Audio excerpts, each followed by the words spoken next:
Bagaimana cara menghafal ayat-ayat Al-Quran yang mudah? Masya Allah. Saya berikan yang paling sederhana. Yang pertama, tingkatkan takwa kepada Allah Subhanahu wa taala. Tingkatkan takwa. Saya tidak akan bicara metode, tapi bicara pesan-pesan Quran. Ya, Anda metode sehebat apapun, kalau Allah tidak akan berkehendak, gak akan masuk. Ya, Anda punya metode misalnya menghafal Quran semudah tersenyum misalnya, ya sudah senyum-senyum tapi gak hafal-hafal misalkan. Yang salah apa? Bukan metodenya yang salah. Yang salah barangkali pendekatan kitanya. Jadi kalau ingin cepat, paling mudah, maka dekati Allahnya yang punya Qurannya, maksudnya firmannya. Ya, karena Quran bukan makhluk, ya firman Allah Subhanahu wa taala. Maka tingkatkan takwa, itu yang pertama. Yang kedua, ikhlaskan niat. Ikhlaskan niat. Yang ketiga, yakinkan pada diri kita sanggup menghafalkannya dengan izin Allah. Yakinkan, ini semua nilai-nilai Quran. Yakinkan. Yang keempat, mulai berikhtiar. Ya, mulai berikhtiar. Ya. Bagaimana cara spesifiknya? Nanti lihat aja rekamannya di YouTube tentang manhaj menghafal Al-Quran. Kami terangkan di situ dengan lebih detail. Ya. Tapi demi Allah saya katakan, bukan suatu kebahagiaan, kebanggaan, apalagi misalnya untuk ria, ujub dan keistimewaan seorang bisa menghafal Quran dengan ayatnya, dengan nomornya. Tidak. Semua banyak orang bisa melakukan itu. Banyak ya, ini hanya untuk kemudahan saja. Jadi jangan pernah ada orientasi-orientasi yang tidak baik ketika kita ingin melakukan kebaikan. Termasuk saya ingin memberikan pesan pada ayah dan ibu, ya, antum semuanya yang menginginkan hafal Quran, termasuk anak-anaknya. Pesan saya, jangan pernah antum belajar menghafal Quran dengan tujuan menjadi hafidh. Salah satunya.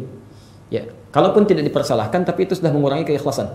Ya. Kalau antum ingin menghafal Quran, hafalin saja, terserah Allah, mau dikasih atau tidak terserah Allah. Bahkan kadang-kadang ada yang Allah buat nggak hafal-hafal dalam kisaran waktu yang cukup lama. Ya, yang ini sudah hafal si fulan, masya Allah, 1 jam hafal. Ini kok sudah 10 hari nggak hafal-hafal? Karena ukuran Quran itu, hukum Allah beda dengan hukum manusia. Kalau manusia pengennya cepat hafal, kalau Allah pengennya orang ini banyak pahala. Ya si fulan itu hafal 1 jam, karena pahalanya sudah banyak. Kamu ini dulu jarang baca Quran, ya beramal juga jarang. Saya lamakan supaya pahala terus mengumpul. Bukankah 1 hurufnya 10 kebaikan? Antum ulang lagi. Berapa pahala yang didapatkan itu? Masya Allah. Ya. Di cara berpikirnya, sekarang ada penemuan bagus sekali. Menghafal Quran tidak harus hafal. Ya, menghafal Quran tidak harus hafal. Jadi untuk apa kita menghafal? Ya, itu kalau dalam logika manusia. Ya, dalam logika manusia. Jadi menghafal Quran itu diantara tujuannya untuk menghadirkan nilai-nilai dalam kehidupan. Kalau Allah berkehendak kita akan dijadikan. Kalau Allah tidak berkehendak kita akan diberikan sebagiannya yang cukup untuk kita. Dan kalau Allah berkehendak, penghafal Quran akan terbagi pada 3 golongan. Di Quran surah 35 ayat 32 dan 33 itu. Ya, posisi sebelah kiri paling atas ya.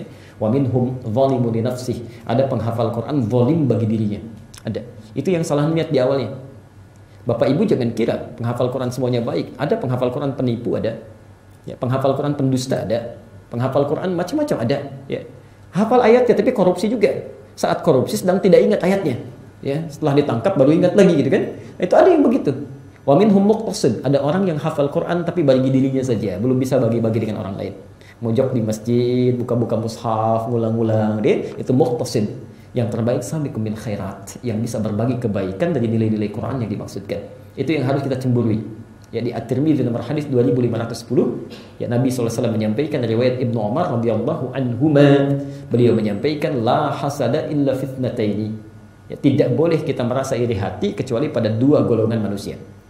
Pertama, rajulun atahullahu al-Qur'ana. Dalam riwayat lain, atahullahu al-hikmata. Ya, fayaqumu bihi ana al-laili wa atrafan nahar.